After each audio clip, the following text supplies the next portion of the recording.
Olá, e vamos a mais uma aula do nosso curso Photoshop Sem Mistérios. Hoje eu vou começar falando da ferramenta texto, tá?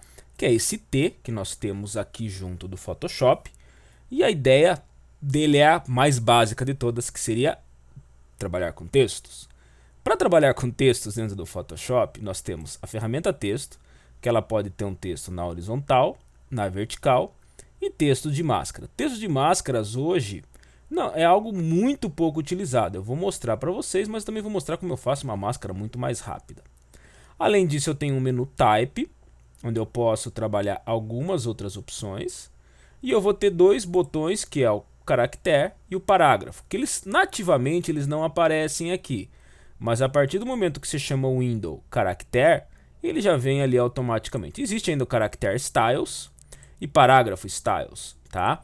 Que são botões relativos a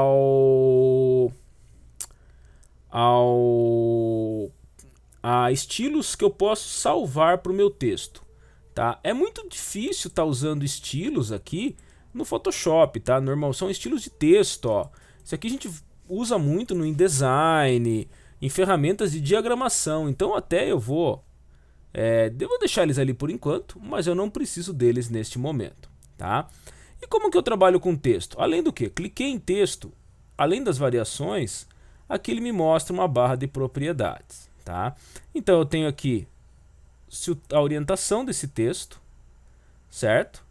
Eu tenho aqui, ó, então ele muda ali automaticamente, né? Ele já criou até uma camada de texto, deixa eu tirar ela dali. Ainda eu tenho aqui daí o tipo de fonte, e aqui a gente vai ver algumas coisas aqui, ó. Quando eu escolhi, primeiro que são as fontes instaladas no teu computador, tá? Então tem aqui algumas fontes vetoriais, ele traz algumas fontes variáveis. Até eu preciso ver se fonte variável aqui no Photoshop trabalha igual no Illustrator. Depois que eu colocar a gente visualiza, tá? Aqui em cima eu tenho algumas opções de classe, tá? Então eu tenho aqui todas as classes, aqui eu posso ir para o Adobe Fonts. Então eu teria que estar logado, tá? Nesse momento agora eu estou deslogado, tá? Mas eu estaria logado, eu teria acesso ao Adobe Fonts antigo Typekit, tá? Que é um repositório de fontes da Adobe, onde eu consigo baixar novas fontes e trabalhar com elas. Eu tenho aqui a opção de favoritar fontes, então por exemplo, ó, se eu uso muito essa fonte aqui, a Dancing Script ou a Alex Brush, eu venho aqui e favorito ela. Então por exemplo, eu quero usar essa, quero usar a Appleberry, quero usar Monotype Cursiva, Catamaran, e vamos pegar mais uma aqui só para dar uma ideia, tá? Sei lá, apenas como exemplo a Cinzel e a Cinzel Decorative. Então eu favoritei. Se eu estou trabalhando numa arte que eu vou usar só essas fontes, eu venho e ligo aqui, ó. Então eu não preciso ter toda a relação de fontes favoritas. Aí você define, não, eu não vou usar Monotype Cursiva. Você marcou aqui, ligou e desligou, ela já não aparece mais. Aqui eu posso buscar fontes similares, então eu vou tirar aqui, ó, eu vou pôr aqui Monotype Cursiva e eu quero similares a ela. Então ele falou, olha, similares a ela, você tem a Lúcida e a Calisto. Então são elementos que eu posso trabalhar aqui nas fontes. Pode parecer coisa simples, gente, mas isso aqui ajuda demais, garanto isso para vocês. Dependendo da fonte, eu tenho aqui ainda a família dela, né, regular, medium, bold, semi-bold, que eu também posso trabalhar por aqui, né? Tamanho, embora ele traga aqui de 6 a 72, eu posso colocar. O valor mínimo, acho que não me engano, acho que é 0,0. Não lembro agora qual que é, tá? E o valor máximo também, acho que é, por aqui, ó. É 1296, ó, aqui o mínimo, ó, entre 0,01 e 1296. E aqui, se ela vai ter algum tipo de suavização. Além disso, eu tenho aqui os 3 parágrafos, as cores. Aqui eu vou ter uma ferramenta de edição de curvas. E aqui eu ainda posso ver o painel de abrir aqui para mim, tá? O processo é muito simples. Eu vou usar essa aqui. Eu venho aqui na tela e eu tenho duas formas de trabalhar o texto. Uma delas é clicar. Ele já preenche com o texto para mim. Eu vou só confirmar aqui, ó. E vou diminuir o tamanho, que ele deve estar num tamanho bem grande. Vamos chamar aqui para ver. Vamos colocar lá uns 60. E ele coloca com esse texto Lorem Y. Agora em Y é um texto falso, tá? Se vocês digitarem no Google, não vou abrir aqui o navegador só para isso, mas se vocês digitarem no Google, ele vai ter lá fonte lore em Y, uma explicação e tudo mais, tá? Legal. Além disso, eu posso depois de escrito ainda mudar ele aqui, certo? E a mudança funciona da seguinte forma: se eu tô com a camada selecionada, ele aplica na camada inteira. Se eu der um duplo clique e selecionar só uma parte, vou mudar, por exemplo, a cor, ele aplica somente naquela parte ali. Funciona muito semelhante a qualquer outro editor de texto. Enter, vem para baixo, tá? E assim por diante. Ele me trabalha muito esse recurso. Eu vou colocar aqui, por exemplo, nessa fonte, a fonte, cadê aqui? Appleberry, que ela aparece ali pintada, tá? Então, e assim, legal também que eu posso capturar uma cor. Eu posso selecionar aqui e usando o famosinho conta-gotas aqui, ó, clicar que eu quero aquela cor ali nele. Opa, não pegou. Deixa eu só selecionar aqui. Opa, cancela. É que eu fui no conta-gotas, né? Eu clico aqui, na verdade, e com esse conta-gotas eu capturo. Pronto. Tá? Então ele já colocou ali para mim. Beleza, posso confirmar aqui também.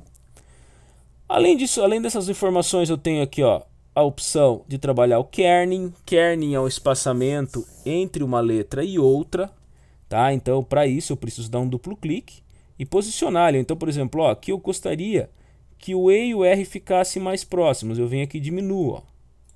Jogo valores negativos. Então ele vai fazendo lá valores positivos, ele aumenta, valores negativos, ele diminui. Eu vou pôr aqui no métrico, que é o padrão. Já, como eu falei, o kerning eu preciso estar com o cursor piscando, tá? Já para o tracking, aí não. O tracking ele trabalha em todas as letras, ó. Então eu aproximei elas ali um pouco. Aqui eu tenho a altura da letra, então vou colocar aqui uns 250, só para a gente ver, ó, ele faria isso. Deixa eu voltar aqui a 100, que é o padrão. Aqui também eu tenho a largura. Aqui a altura da linha de base. Claro que minha cor está com uma interrogação, porque eu tenho duas situações. Se eu mudo, ó, ele entende qual é a cor que eu estou trabalhando.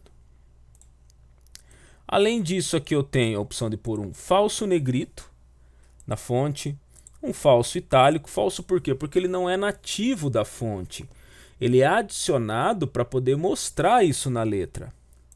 Tudo em maiúscula. Aqui eu tenho o famoso versalete ou small caps, que é a letra de formato maiúsculo, mas em tamanho minúsculo. Sobrescrito, subscrito e assim por diante. Aqui o idioma, como eu não vou estar mudando, não preciso mexer em nada, tá? Aí eu tenho a aba parágrafo. Eu vou entrar naquilo que é relativo importante nesse momento, que é você trabalhar aqui as variações, tá? Centralizado, à direita ou à esquerda, eu vou pôr centralizado.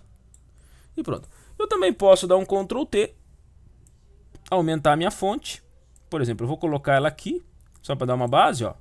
E com o Alt eu vou dar um clique ali naquela parte, para poder girar a partir daquele ponto. Sempre lembrando, onde eu der clique com o Alt pressionado, ele põe uma alça de giro. E eu vou colocar ele mais aqui assim, girando um pouquinho aqui assim, tá? E eu vou apenas dar um OK, tá? E eu poderia aqui ainda, por ser um texto, tá? Se eu tiver com a edição feita, ó, eu posso vir aqui nesse botão, vamos dar uma olhada aqui em cima, que é o Creative Warped.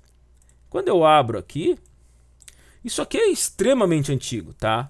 Dentro do Photoshop, do Corel, do Illustrator, eu tenho as funções de Warp. Então, detalhe, vou voltar. Eu não posso usar o Warp se eu tiver com a camada selecionada.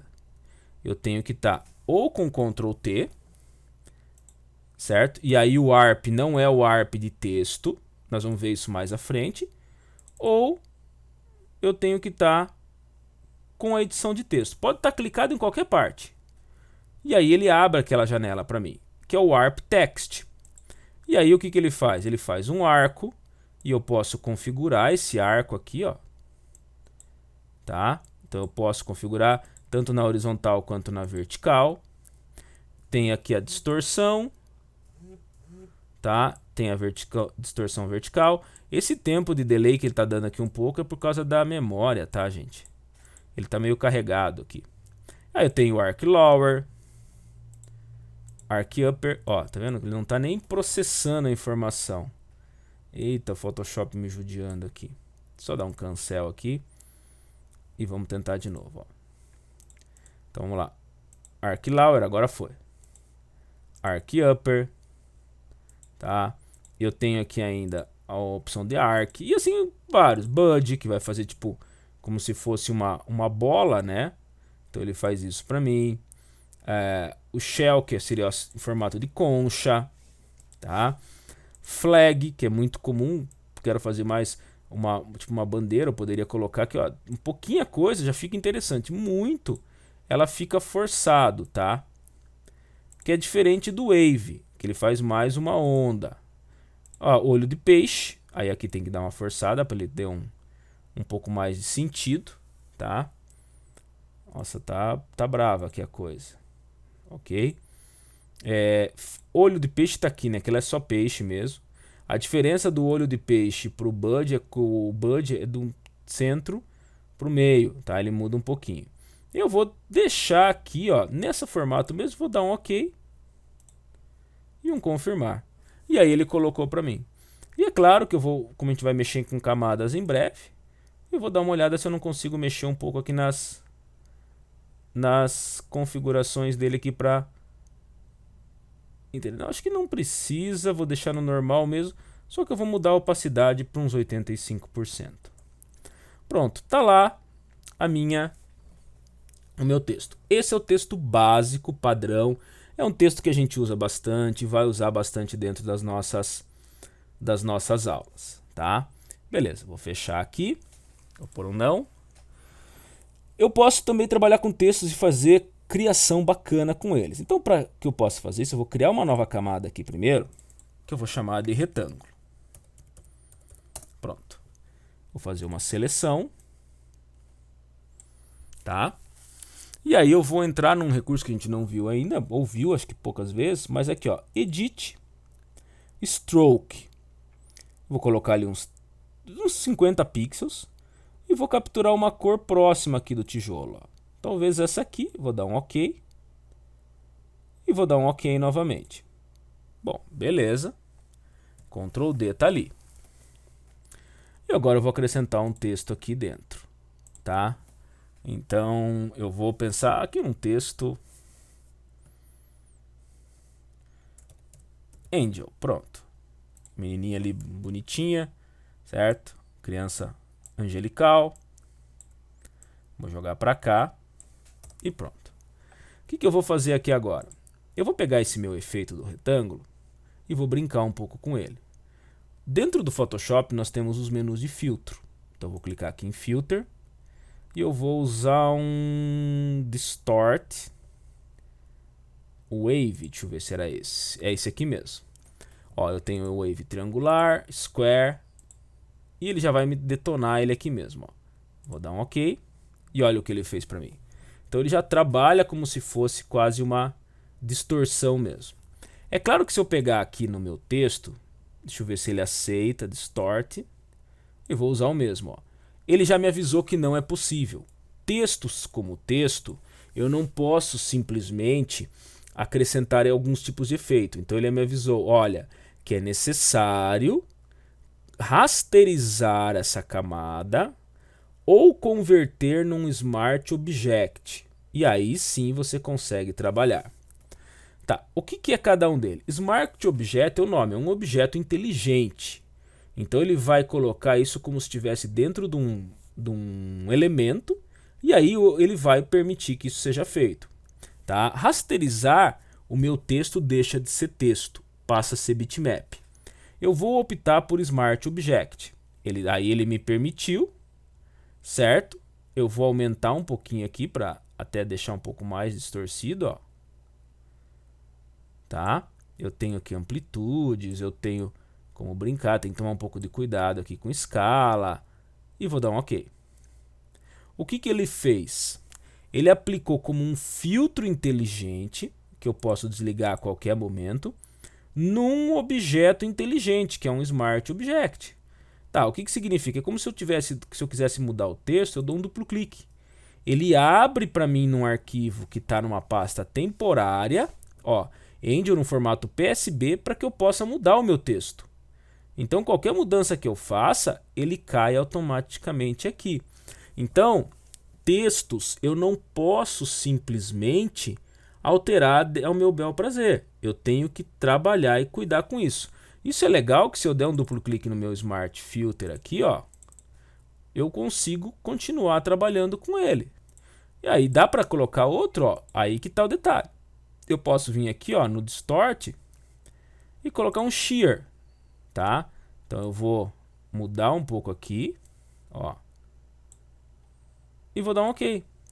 Ele colocou os dois, tá? Isso quer dizer que eu posso tirar o Wave e ver como ficaria só com o Shear. E assim ele vai aplicando como se fossem elementos de filtro ali. Nós teremos aulas mais à frente no Photoshop para ver essa questão dos filtros. Mas por enquanto vocês já conseguem visualizar que eu tenho bastante coisa que eu consigo trabalhar, tá? E aí sim, eu vou pegar esses elementos aqui e vou dar um Color Burn, tanto no retângulo quanto no outro, e vou diminuir o seu fio para 50%. Para 50%. Então agora eu tenho toda a textura ali já desgastada. Então eu também começo a brincar agora, a gente vai ver textos a partir de agora em quase todos os exemplos. Eu começo a brincar um pouco mais com os meus textos, tá? Eu consigo ter possibilidade um pouco mais de criação dentro desses textos, ok? É claro que a gente vai ver ainda mais algumas coisas mais à frente, mas eu posso, por exemplo, ó, dar um pouco mais de reforço nele, tá? Como a gente vai ver camadas já na próxima aula, tá? Eu tenho um recurso dentro das camadas chamada estilos de camada, tá? Então assim, vocês já devem ter percebido que toda aula eu sempre deixo algumas deixas para a próxima. Afinal de contas, eu acho muito chato e complicado você tentar, ah não, agora esse capítulo é só isso. Não, a gente tem que mostrar a coisa funcionando. Então quando eu pego uma camada qualquer e dou um duplo clique, ele vai me abrir uma aqui, ó, Layer Style. Por enquanto eu vou fazer o seguinte, eu só vou marcar o Drop Shadow e vou dar um OK. Vou no retângulo, duplo clique, Drop Shadow e OK. E olha agora que eu já tenho uma variação, ou seja, eu tenho uma sombra em cada elemento que me dá uma ideia tridimensional naquilo que eu acabei de fazer. Então vejam bem, não é só um texto. O texto apenas complementou a palavra ali para mim, que eu poderia a qualquer momento fazer uma mudança, tá? Beleza, eu não vou salvar aqui. Legal, vamos aqui por último. E que tipo de texto que eu tenho a mais? Eu tenho também um texto de bloco, tá? O Vertical Type Tool, só para dar uma ideia, é se eu fizesse isso aqui, ó. Ele vai escrever assim para mim, tá? Então não é uma coisa que é legal, mas assim, para colocar uma observação e tal. Mas assim, quando tiver uma necessidade maior, a gente trabalha. Eu vou clicar aqui na minha ferramenta texto. Claro que eu já vou mudar algumas coisas aqui. Vou colocar em preto. Vou colocar uma fonte Arial, do tipo regular, com tamanho 36. E vamos supor que eu precisasse colocar um texto grande aqui, uma informação muito mais relevante. Eu simplesmente faço isso. Ao invés de só clicar na tela, eu clico e arrasto. Aí ele escreve para mim ali um texto. Esse texto é um texto de bloco. Esse texto é um texto que eu vou criar um texto maior ali, tá? Eu posso dar um confirmar aqui e aí eu faria a substituição. Essa é a principal diferença, tá, gente? A do texto de dar um clique apenas, que é o meu texto padrão de título que a gente usa mais. Eu posso colocar uma marca d'água. Desculpa, marca d'água. Marca d'água eu vou explicar no próximo. Eu posso definir ele aqui como um exemplo simples e um texto de bloco, tá? E um texto de bloco. Então essa é a ideia que eu posso estar utilizando, tá? O texto de máscara, ele seria mais ou menos essa ideia aqui, ó. Eu clico sobre ele. Ó, eu vou fazer o seguinte, eu vou dar um Ctrl J aqui primeiro. O texto de máscara seria isso. Eu clico aqui, vou colocar no modo tá, vou colocar um tamanho um pouco maior. Ele está caindo para cá, esse aqui, aí. E então, vou pôr um 120 aqui para ficar um texto bem grande. Quando eu clico, aí eu vou digitar lá. Nossa, que tamanho que tem essa foto aqui. Image size. Ah, ela é bem grande. Então vamos lá, texto de máscara. Vamos pôr uns 360. Aí, ó. E ele vai fazer isso aqui pra mim. Tá sem acento mesmo, tá? Não tem problema. Ele fez uma seleção, certo? Se eu simplesmente dar um Ctrl J aqui, o que eu tenho é a máscara em cima daquela imagem. Bom, beleza. Só que se eu precisar alterar o texto, eu não altero. Certo? Então, eu vejo assim, eu não consigo ver isso como muito útil. Eu prefiro, por exemplo, usar um texto normal, tá? Texto padrão lá. Aí eu poderia escrever aqui numa boa.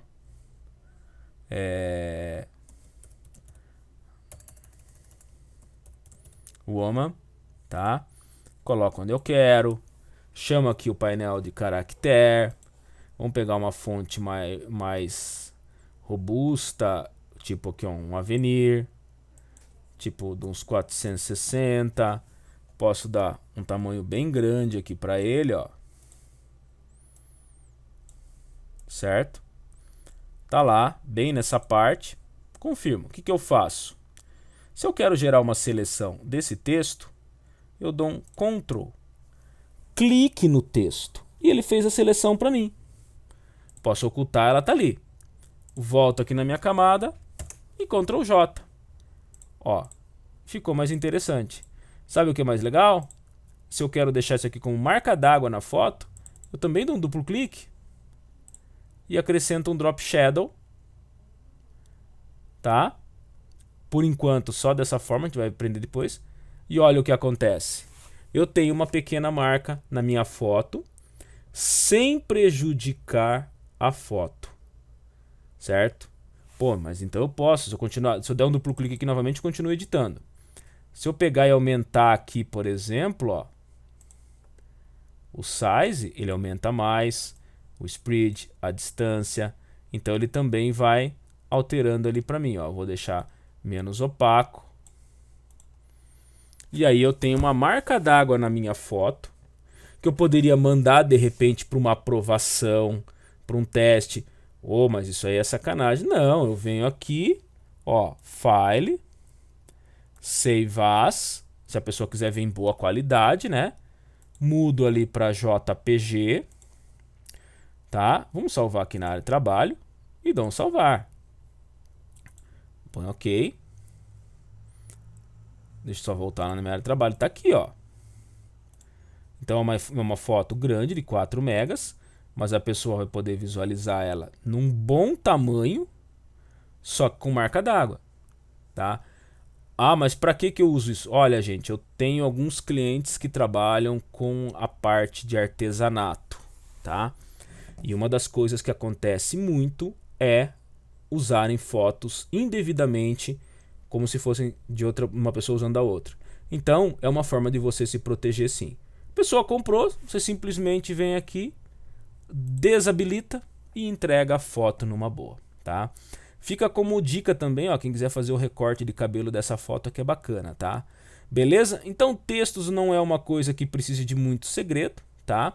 A gente ainda tem algumas coisas aqui do menu Type que eu quero mostrar para vocês mais à frente, principalmente esse aqui, eu já vou falar dele, que é o Match Font, tá? O que é o Match Font? Ele procura uma fonte dentro do teu computador ou uma semelhante. Então, por exemplo, deixa eu ver se eu pego uma foto aqui que tenha texto. Acho que eu não tenho nenhuma aqui que tenha texto.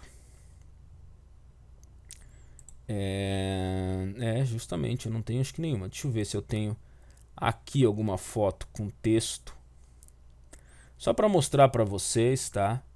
Deixa eu ver no Downloads lá se tem alguma.